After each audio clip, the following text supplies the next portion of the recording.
because I met you at the military medical tour. And then I remember we talked about doing something for military spouses. And I remember you coming up to the USO and you were so excited. You're like, I have something for you. And I'm like, okay, what is this? You know? And then you pull out this whole entire program for military spouses. And I'm like, what? This is amazing. And I remember looking at it and I'm like, this is so professionally done. And I'm like, we just talked about that. How did that happen so fast? And it happened like in a blink, you know, and I'm like, this is exactly what the military spouses needed.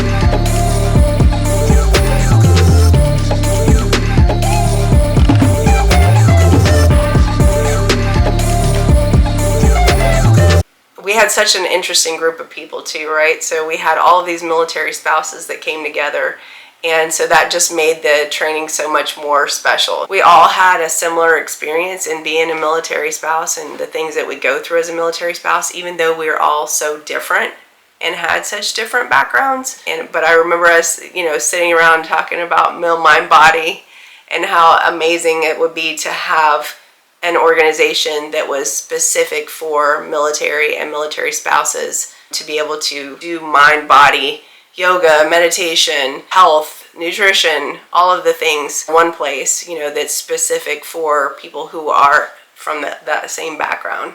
Well, in 2019, there was a study that came out that military spouses struggle with isolation, career development, and self-knowing. Part of what that evoked in me as a military spouse was, how can I create something that would empower more military spouses to learn more about themselves, build community, and grow their career? So that began a project with my trainees, and we eventually bloomed these ideas of, can we actually open the first yoga studio on a military base? Let's do that. Let's get and focus on military spouses, and then family members include their children and their service member partners. So we ended up getting a space. We did in 2019, we opened up milmindbody, which was the first yoga studio to ever open on a military base. We were offering regular classes there, events, workshops, all types of juicy experiences. And then fast forward maybe 8 months into it, that's when the pandemic started, which shut everything down. And so we moved all our classes and services online and continued to serve. This was a partnership collaboration between the USO and Mel Marie Yoga. So though we couldn't use this space, we continued to serve. And then eventually what ended up unfolding is the now Meditation Center at Fort Sam Houston. So though that studio got closed, it has now evolved into a consistent center with somebody who is teaching there or maintaining it regularly, PT classes, education for families and children, and fostering healthy dynamics in military marriages, and all types of incredible things around resilience, stress reduction, yoga, self-care. The vision and prayer that milmindbody has now today evolved into something that the U.S. military can duplicate to other bases. It's part of the D.O.D system, and that is why we do what we do.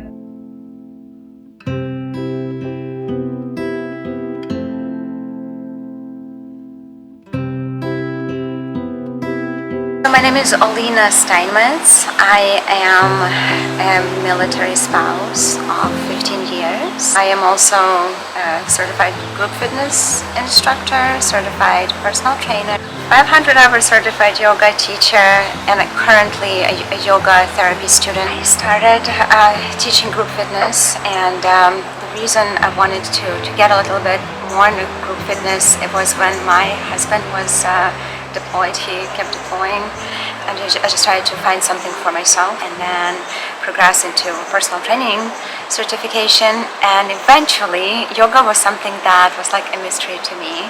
I practiced it when I was about 18 years old, maybe a little bit younger, but I didn't know much. I came with an open heart, not mind, not knowing quite what to expect. I went to India and I just allowed for that experience to unfold, just taking everything in. There was a shift that happened. I just felt really good and I felt healed, and I couldn't explain it. I didn't come for healing, I came for knowledge, but there was something more there, and so I decided to pursue it on a deeper level.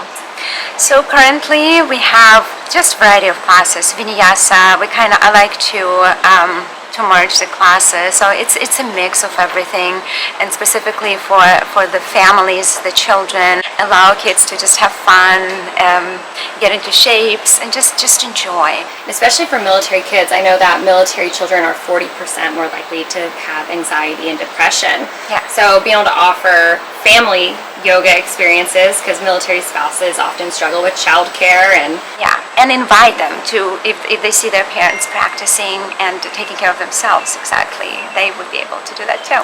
We had been introducing iRest. One of the service members kind of had a difficult time adjusting, and so the way he adjusted was even to get comfortable was different from what was offered, but it was the way for him to get comfortable. And at the end of the practice, he woke up. He told me, he said that he wasn't sleeping and he is struggling currently with a chronic pain, and it was the first time that he was able to get the rest that he needed.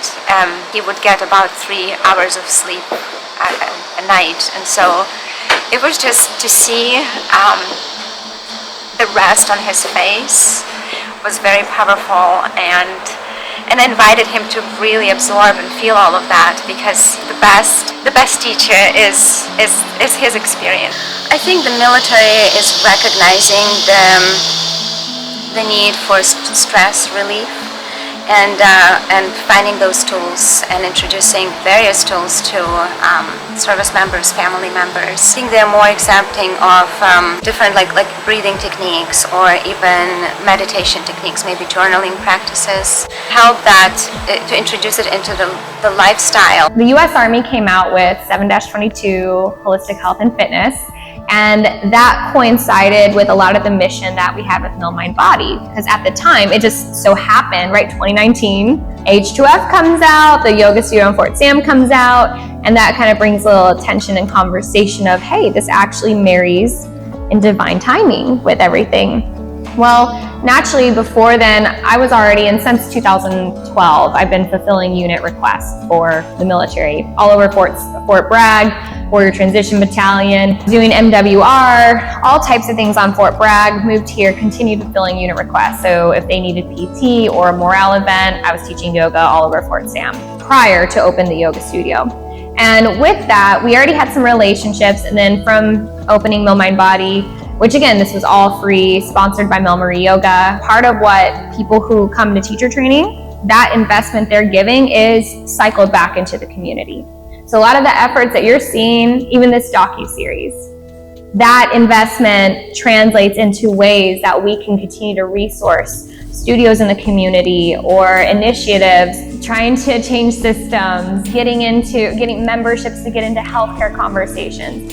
That's why when I say, when someone enrolls, I don't see it as, oh, it's a client. It's like, boom, the movement, like this is part of our movement, and it's contributing to the outpour of resources so we can continue the mission forward and bring this to these populations. We ended up getting an opportunity we were fulfilling a unit request, so for the soldier medics, and that evolved into creating Gladiator program. And Gladiator program was a mix of yoga twice a week, and they had access to a physical therapist, aqua therapy. So it was kind of an innovation within the Gulf Company.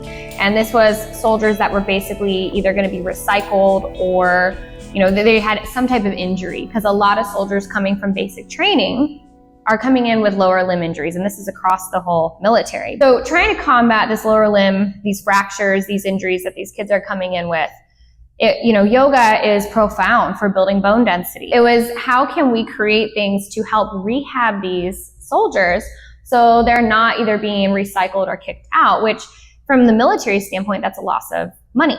And this is something I teach my trainees, right? Part of, if you want to make impact, you've got to understand the metrics of who you want to serve. I realized early on, I'm not poster child for soldiers. My spirit is, right? You get to know me, you're like, for sure. But I realized that if the drill sergeants are teaching yoga and teaching these concepts and socializing it into their culture, that's going to be really transformative for the maintenance of this. So after the first year of Gladiator program starting, then I started doing mental performance and mindfulness training. Let's have conversations to innovate. And that's where Gladiator program happened, thanks to incredible leadership. Quite honestly, the personnel I got to work with during that time frame, they really cared about soldiers. They were really open to innovating and using the opportunities they had to help these soldiers.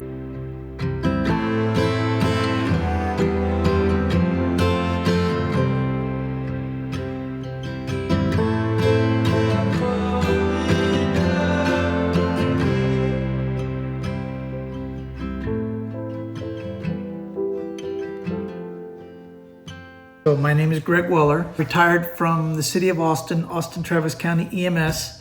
I did 30 years there. I retired as a commander. I worked in many capacities. I was a field medic, I was in FTO, I was in special operations. Then I ended up in the command level for the last probably 12 years of my career. Now that I've retired, I'm a fishing guide in Rockport, Texas. Weller and Water Outdoors. My wife, Janelle, is definitely what brought the yoga and mindfulness into my life. I never even realized how that would impact me mentally or physically from the yoga side. When I started as a paramedic, and actually I started working for the city of Austin in '91, things like they had, I guess, in the military for first responders were really non-existent as far as like suicide prevention. Agencies that help you, I don't think they even realized that this was going on as much as it is in today's world. For me, I think that the stress of you go out on these calls and you deal with people call you because they need help. So you go to solve their problem, whatever that problem is. Well, I would bet a majority of the help you give is just psychological help. You just go talk to people. Most of the time, people aren't really dying. They're not, you know what I mean? They just need someone to sit and talk to, a non-emergent situation. So you go out there, and as a first responder, you deal with people's problems that call you. Then you go home and deal with your own problems and your own family issues. And then like me, I was in a command role, so I deal with employees' problems and their home life of problems. And then I deal with the management side of EMS or fire, police, whatever it is that you work in. And you're kind of the middleman between employees and upper management. So then you have to take it all in and sort yourself through that. Everyone deals, we're all different. Everyone deals with stress different. They do things differently to try to get over things. You know what I mean? And I think the things that you see in that job,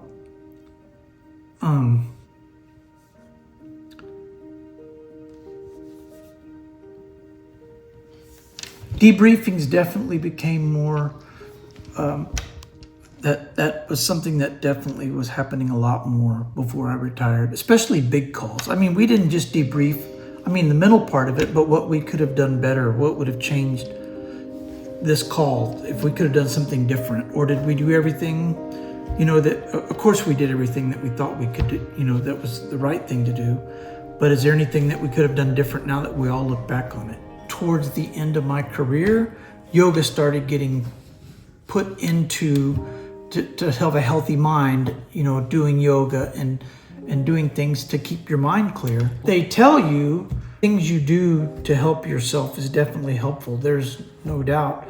But I often wonder, there's something that I don't know, because we have all these resources available, peer support groups. We've had peer support groups in the city of Austin. I mean, they provided that, peer support just within my department of people I can talk to that do the same job that I do. And we could go outside of the city of Austin and talk to doctors.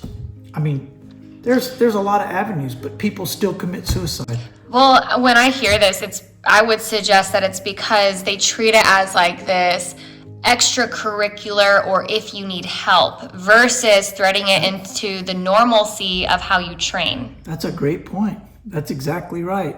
If you need help, instead of maybe being proactive and starting, look, we're going to do this because we don't want you to get to this point. Because statistically, that we get to this point now. Mental health, when, we have very little training in mental health, honestly.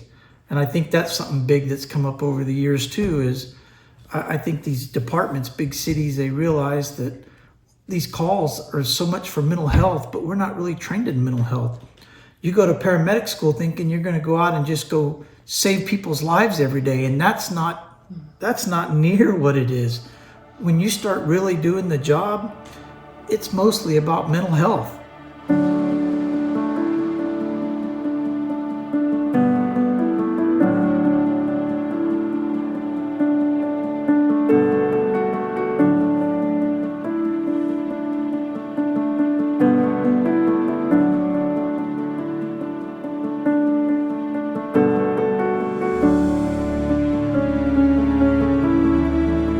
My husband got orders to go to Dover, Delaware, to be the chief at the mortuary at Dover.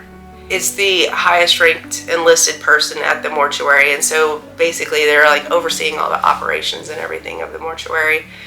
So everything from the dignified transfers when the remains come in to, making sure that they're processed and dressed and shipped out to their families. So we get to Dover, and right when we got to Dover, they passed a bill for families to start coming for the dignified transfers. All of a sudden, there was this big influx of people that were coming in, but there wasn't enough support for them when they got there. I mean, they had great chaplains and people to try to support them, but they were all people that were military.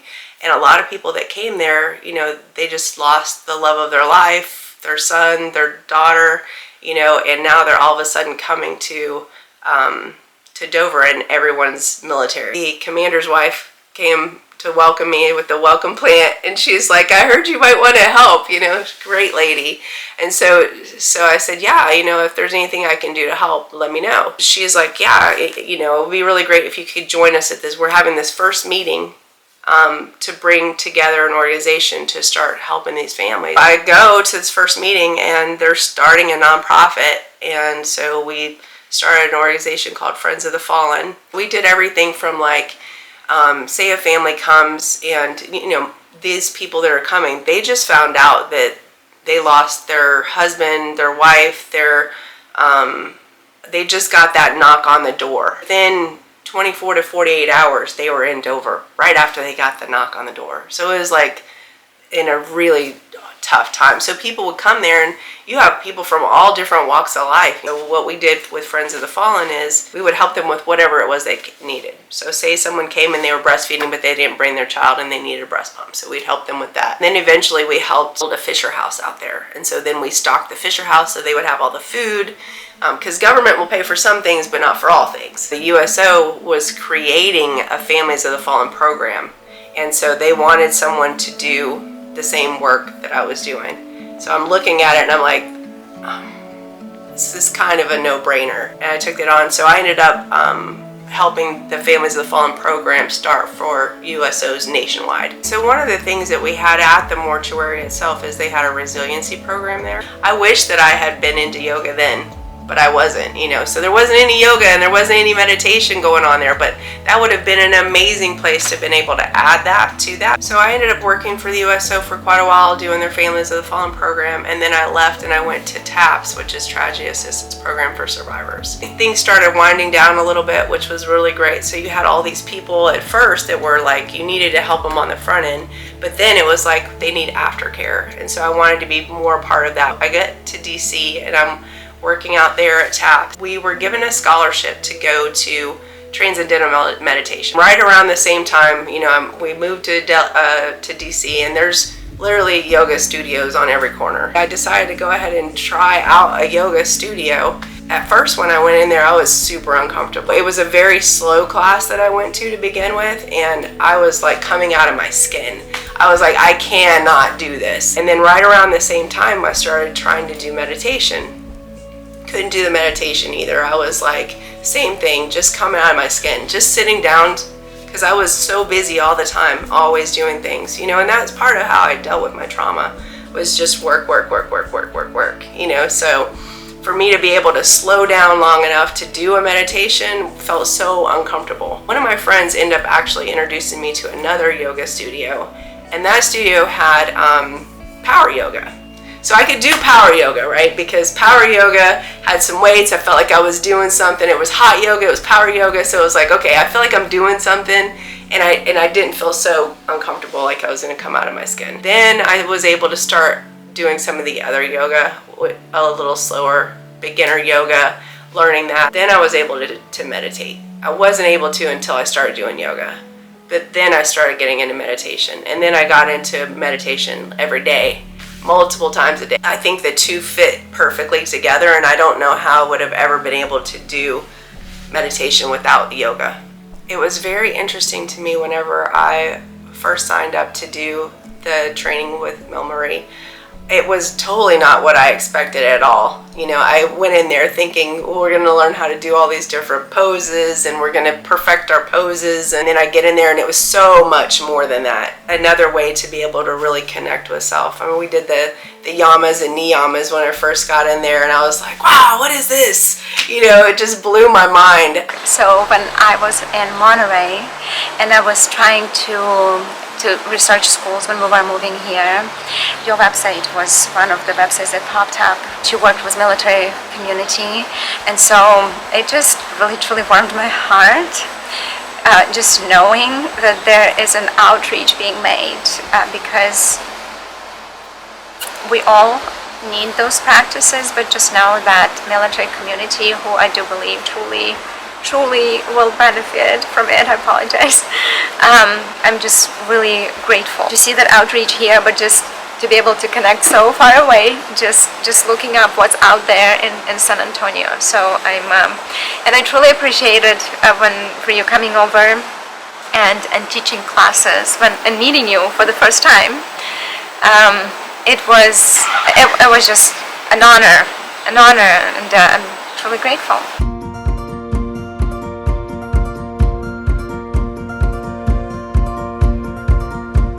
It was 2022, sitting there with the colonel in charge of H2F.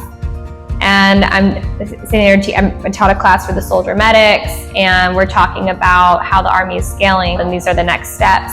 And I realized 10 years into that time frame, 10 years ago, my husband was a soldier medic at that exact battalion. And I was praying for these things to unfold, and here we are 10 years later, full circle.